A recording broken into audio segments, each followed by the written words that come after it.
说我们的物料价有5年保固，可是这种东西感觉不会坏，有差吗？就是幸存者偏差啊，因为你都没有看到有出事，你求助无门怎么办？你说我们的东西品质比较好，用料比较扎实，但看起来只是换个颜色的东西都一样啊，你是不是在耍？魔鬼藏在细节。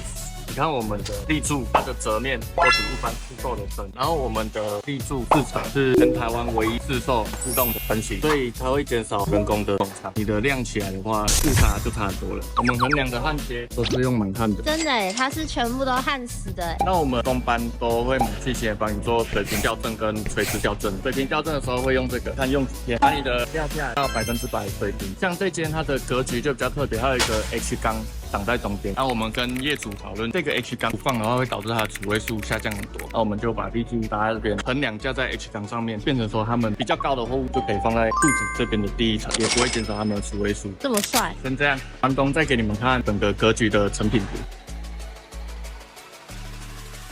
仓储规划找小班，那你就